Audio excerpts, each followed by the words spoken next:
I am Rachel Humphrey with DEI Advisors. We are a nonprofit organization dedicated to empowering personal success in the hospitality industry. And I am delighted to welcome to the show today a longtime friend and mentor of mine, Marina MacDonald. Marina, welcome to the show. Well, Rachel, it is an honor to be here with you today. Really, it is. You brought the sunshine here in Ohio. Oh, nice. Not here in Atlanta.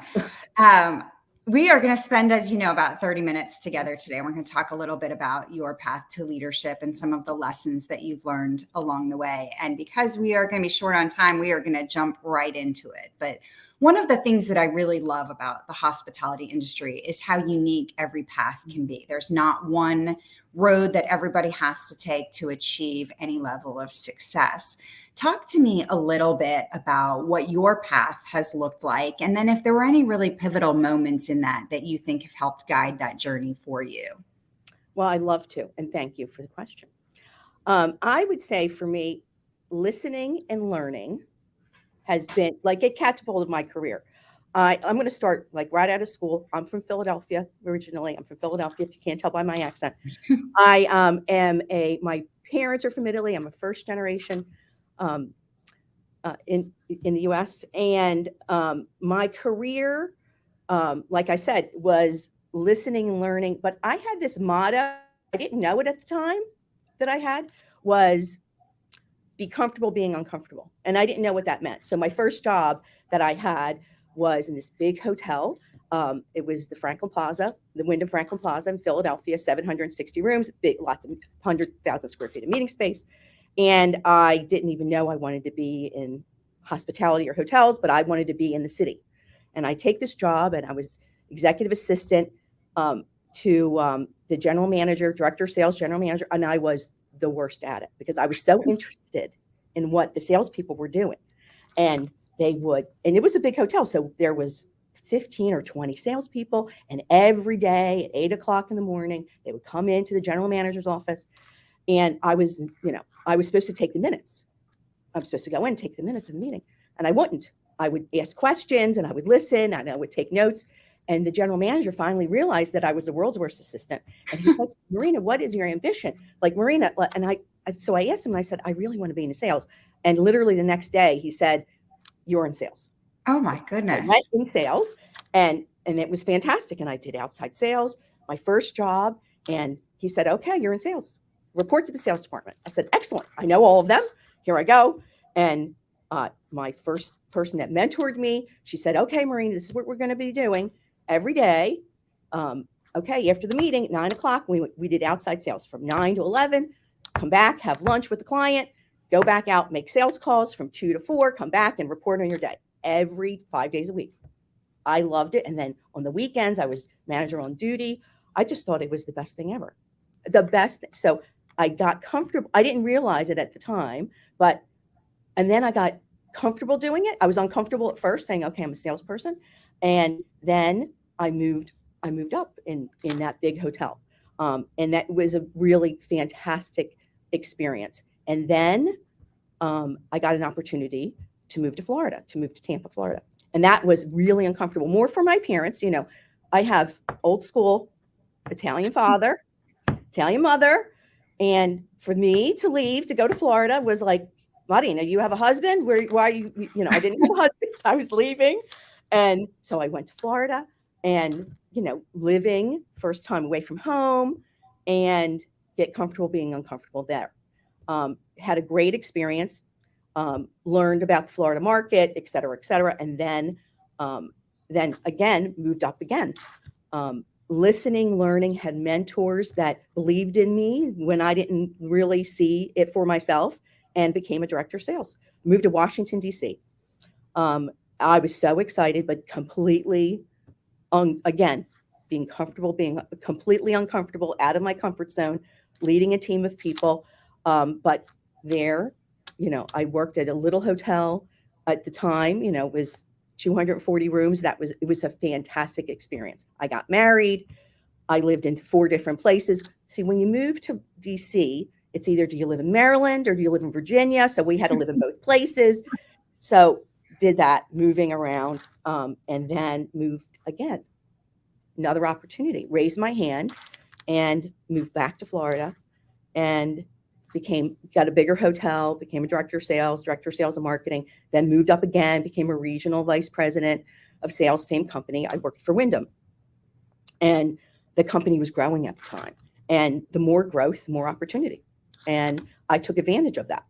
And I had mentors along the way that helped me. And, but it was always this, one of my mentors would say to me, Marina, you have 2 ears and 1 mouth, use them appropriately. So I would go into a meeting and I would listen twice as much as I spoke. My first career, as I was building my career, became a regional vice president, and then moved to Dallas, Texas, and became a vice president. Larger territory, West Coast territory, Caribbean, lots of salespeople. We had a large organization at the time, and I moved to Dallas, and the day I moved to Dallas, I found out I was pregnant. It was fantastic, and so moved to a new state, knew no one, and we had our daughter Sophia, and so we lived in Dallas for about 5 or 6 years or so, and a mentor of mine told me about this opportunity with Red Roof, and I said, my whole career I've been in large group hotels, business travel hotels, full service hotels. I don't know anything about economy lodging. And he said to me, but Marina, you have been building, more than you think. Like, it was one of those, he believed in me more than I believed in myself. And so I had women mentors too. Marina, you can do this. It was, but the interesting thing was my husband and I lived by this motto as well of bloom where you're planted. We lived in a lot of different places. So moved back to Ohio, which was really for us the first time in, as long as we've been married, ever lived near family, because his family is in Columbus, Ohio, and Dayton, Ohio. So it was fantastic. We came back, and my career started with Red Roof, and got to build, that was when Red Roof separated from Accor, and it was literally, I saw it as a startup. Literally, it was a brand that was 30 years old, but it was a startup because I had to start the whole strategy of marketing, finding agencies, building a plan, and it was very, very exciting, and has been ever since. It has been fantastic, ever since. So it's been really, for me, I don't want to say living the dream, but it is those fundamental things of listening and learning, being comfortable, being uncomfortable has built my career, I would say. And that's my story. You have so many incredible nuggets of wisdom built just into that path to leadership. I actually want to develop on some of those thoughts because, everybody has kind of what motivates them, what drives them, how each one has happened. But yours now, in hindsight, you're able to see kind of this pattern or this similarity in each of those things. Mm-hmm. But I'm going to flip it on its head for a second. While we are talking about career development, an important part of that is how we manage to be more than just a careerist, whether it is as a parent, a spouse, and other things. And I know that you have recently entered a new chapter of empty nesting, as I'm about to do. Yes. Talk to me about what advice you would give as people are trying to figure out, whether it's as spouses, parents, or whether it's just having hobbies or passions or things outside of work, how you have evolved or maybe learned or advice you got along the way on really finding either management or harmony, if you have, in those various roles. Well, I think probably when Sophia, when we had Sophia, my husband, we were fortunate. He took an early retirement and he became a stay-at-home father. And that is really when I leaned into the notion of there's work-life choices. That for me, it was this whole notion for me of work-life balance really it didn't resonate with me because I thought, but choices, work-life choices, and the choices that I made every day of, okay, is it a family choice? I mean, and literally it would be, how was the morning going to be? Yeah. What the choices am I going to make in the morning? I mean, I would take it to that level. What are the choices in the morning? And then what's going to be my choices in the afternoon and the evening? And um, and then there was, so every day it was a choice. What choice was I going to make on that particular day to support myself, my, my family, um, to be the best we could be that day. Honestly, it was just, how can we be the best that day? It wasn't long, when you have little ones at first, it's how do you survive that? And then getting into school, work-life choices. And I remember when she started in school, we would get the calendar for the year, and I literally put it on my calendar. And Yeah. I travel a lot, like you Yeah. do. And there were non-negotiables. I love it. And I was like, I am going to be here. I am sorry, I'm going to miss this meeting. And then there were times that I couldn't be. And I would have to say to, my husband and Sophie, these are times that are, and they absolutely support of that. But I would say that what worked for me was that mantra of work-life choices. What's my choice for the day? I think that's a great way of looking at it. I think I've had a similar strategy, but never identified it by that title or by that way of thinking about it. And so that's a really great way of seeing it. And then when you make those choices, and I too am a calendar fanatic Yeah. and a Yeah. traveler, really being able to then see it laid out in its path. One of the other topics you touched on frequently in your journey is the role of mentors and champions. And one of the things that you said that resonated with me is people seeing things in me that I don't see in myself. And you use that phrase, which hits very close to home for me. Talk a little bit about, I mean, you've talked about the role of mentoring and championing others of you. Now at this stage in your career, you get to mentor and champion along the way. Talk about advice you would give for people to identify mentors and champions, how to approach possibly that relationship or what they can hope to get out of that. Well, giving back is the joy of life. I mean, that is what fills my cup, is being able to and sometimes I'll identify them. We have, as you know, Red Roof started the Red Roof Forum on Leadership for Women Entrepreneurs, and it is it spreads the spectrum, right, of owners, team members, partners, et cetera. It isn't solely on one category.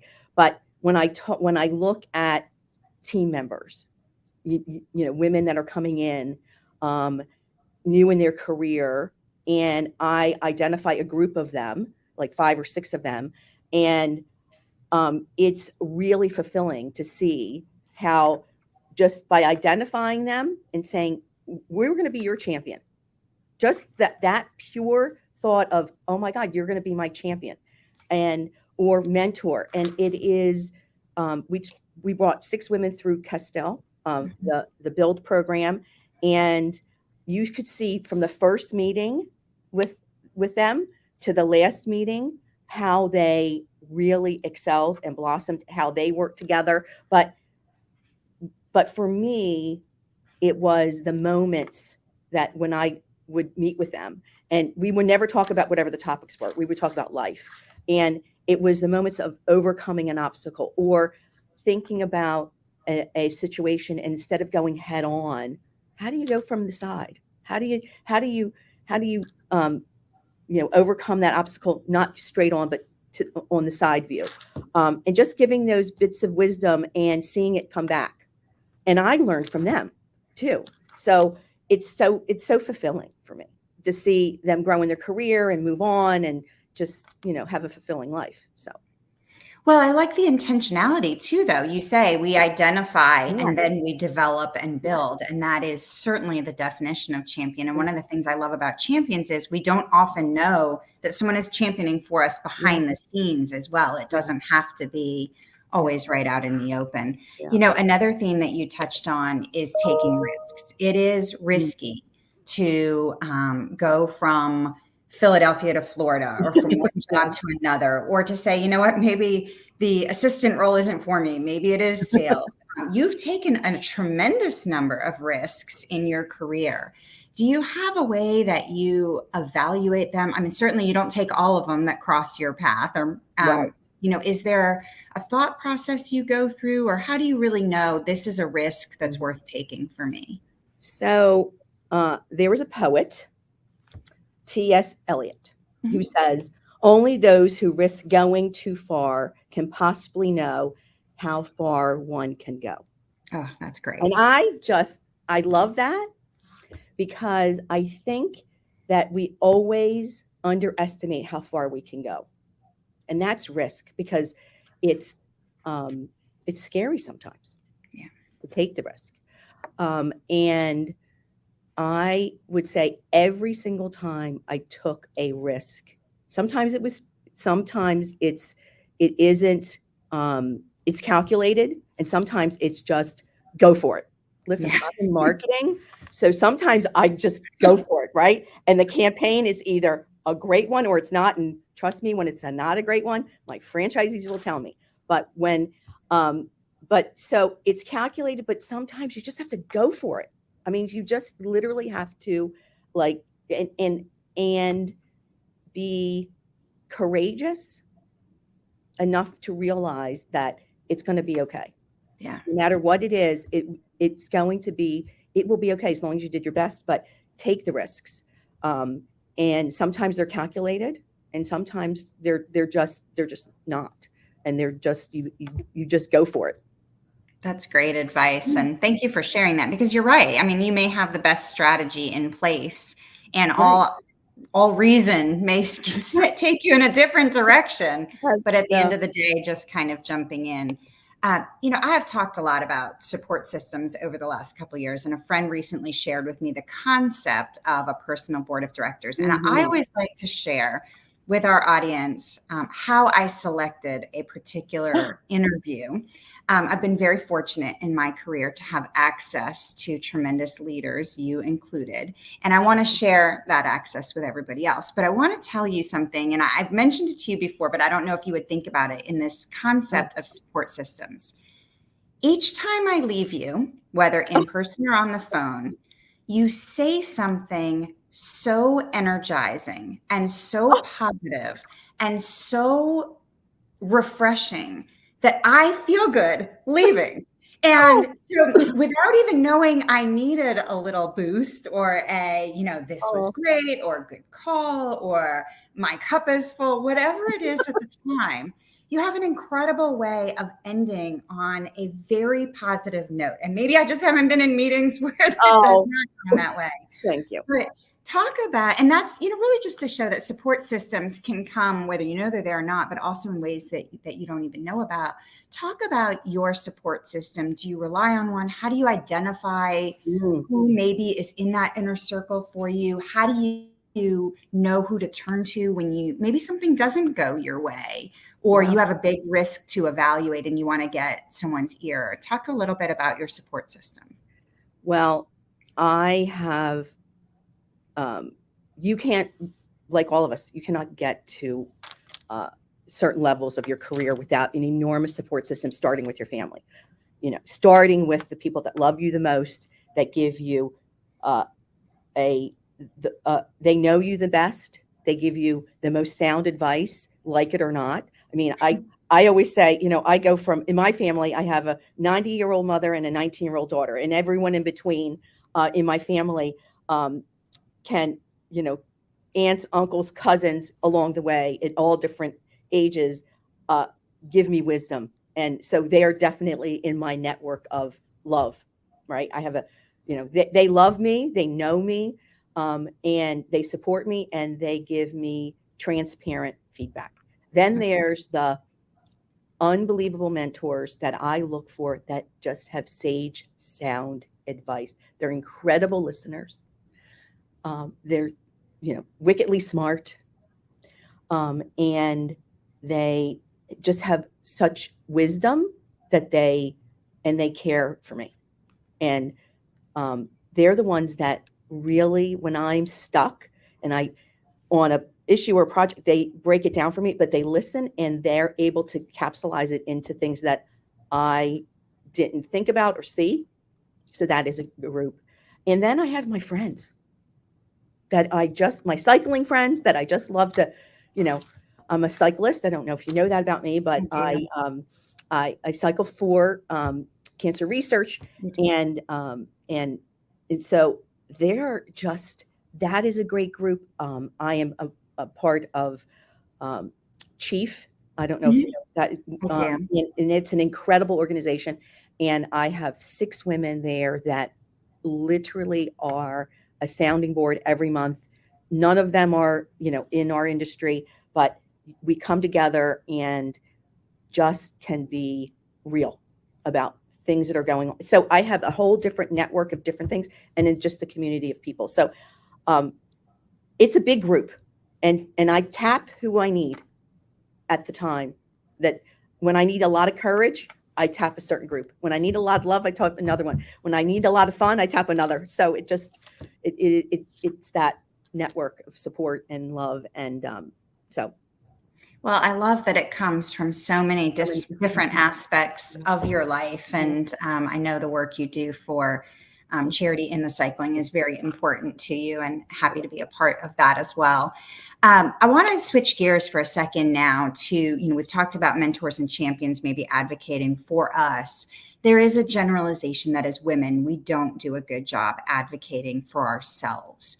What would you tell someone out there listening who may say, you know what, I am not good about raising my hand. I'm not good about negotiating for something that I want, or letting somebody know that I'm interested in an opportunity. You did it right off the bat when you're like, I'm not sure being an assistant is for me, but I think I'm really good at what you guys are sitting around doing. So clearly from the early part of your career, you have, knowingly or not, found a way to advocate for yourself. What would you tell others to do in that situation? I would say that now what I do is I advocate for them. I model it. One thing is that I will advocate or showcase an idea for someone, and that's champion and that's advocating. But when they model it, and then I would take, if I see that they're pausing or they're not comfortable, I would wait and say, she has a really great idea, or he has a really great idea. We talked about and give them a safe space. Sometimes you just got to give them space to, because you see that they're uncomfortable, like this whole notion of comfortable being uncomfortable, because I know that so well. I know when someone is uncomfortable and they have a little bit of fear, and how can I make it a soft landing for them, or showcase them. And if I'm modeling it, then they see, and then I'll show that how to do it, and then ask them, okay, in your next meeting, try it just one time for yourself. And it's amazing what'll happen next. They'll come back and say, oh my God, I raised my hand, I contributed, I did XYZ, and it was a small thing. 1% moves, if you do it every day, is big moves. And sometimes people think that they have to be really out there, and they don't. It can be very, very small and subtle, but for them it's they moved, they took a big step, they took one step forward, and that's fantastic. I think it's modeling, and it is advocating for others. When you do that for other people, it just comes back. It just comes back to me anyway. I love the combination of modeling it and then providing a safe space for others to do it, encouraging them, and then having them come back and say when it's been successful. Because I think you're right. I mean, whether it is speaking in a meeting or public speaking or something else, you don't have to jump in to the deepest part of the ocean on your first jump. You can and should, I think, in a lot of ways, do these bite size that you're talking about in building up confidence. Others then will see that you're doing it and continue to give you opportunities. So I love that as a strategy. Yeah. I think one of the most important things we can do in our personal lives, our professional lives as leaders, is to reflect. I think we are a constant work in progress. Yes. I think we always are exploring growth for ourselves and others. And so I love the question of what advice would you give to 21-year-old Marina, because I do think that we learn so much along the way. So sitting here today, knowing how things have played out for you, the path that you've taken, what would you tell 21-year-old Marina? I would say, don't be afraid. Don't be afraid. And have a voice, but use it wisely. Listen more. Listen. And really don't be afraid, but be courageous. Be courageous. Be brave. But don't be afraid. Just don't be afraid. It's so interesting to me to hear you say that, because it didn't sound like your 21-year-old self was afraid. You were jumping into every opportunity that came your way. Yeah. So again, where, your ability to share that today, that thank you so much for doing that, because I would not have gathered that from knowing you today, but I also wouldn't have gathered that from your sharing your path to leadership. The other thing we learn along the way is that none of us achieves any level of success, career-wise or personally, without some challenges day to day. And we all tackle them differently. I would ask, I guess, this in two parts. One is, do you have a strategy that you use for overcoming obstacles? And then do you maybe have one that you say, you know what, I learned a really great lesson from this challenge, this obstacle, maybe this thing that didn't go according to plan? So I would say the obstacle of fear. You have to overcome the obstacle of fear. And that's, yes, with bravery, you have to be brave. I talk about this, you've heard it now, be comfortable being uncomfortable. But when I think about overcoming an obstacle, this is one that is it came to me I didn't realize this was going to happen to me. So I went to a team build retreat, and it's one of those, okay, you climb the pole, you walk over, okay. So you understand what those things are, right? So here I am, I'm the last one up. Okay, climb the pole and now walk across and majority of the people were falling, and you're strapped in. So I get across and now I'm on the other side, and now I'm on the other big pole, and now I have to just let go to be done. I'm done. And I'm holding on, literally, I'm holding on to a pole, a telephone pole, and I won't let go. And I'm holding on to it with dear might. And that was a lesson. And finally I let go. And I didn't realize I had a problem letting go. And it was an obstacle that I learned. And I was like, so every time I come up with an obstacle or something, I go, Marina, you're wrapped around the pole. Oh, wow. Let go. And I go, oh, I let go. And it just melts. And it's really going to be okay. It's one of those obstacle of fear and the obstacle of being courageous and letting go. But it's also, what's the worst that can happen? I do that, make that list. Literally, what is the worst that can happen? I do that with myself. I do that with, with my daughter, with my husband. Okay, what's the worst case scenario? You're going to be homeless? Really, what is it that you think is from this situation that's going to be the worst thing that happens? And voila. Well, what an incredible lesson just from that one moment, and how you're able to remember it and carry it forward. Well, Marina, as I expected, because I could sit and visit with you all day long, we are running short on time, but keeping in mind the mission of DEI advisors to empower personal success, what is one final piece of advice you would offer to our audience? One piece of advice, I would say, I'm going to go back to don't be afraid. Don't be afraid. and embrace the uncomfortable. Mm. And there you have it. So important. Well, on behalf of my own personal career journey and the hospitality industry as a whole, thank you so much for your leadership. Thank you for continuing to inspire and guide the next generation of leaders. Thanks for taking part in DEI Advisors. And to those listening today, if you have liked what you've heard, we hope you will visit us at deiadvisors.org and hear from some of this industry's top leaders on their paths to leadership and the insights they've learned along the way, which are also available on all of your streaming channels where you stream podcasts. So we hope that you will join us. But Marina, thank you so much for your time today. Thank you for joining us and for supporting DEI Advisors. Thank you so much. Have a great day.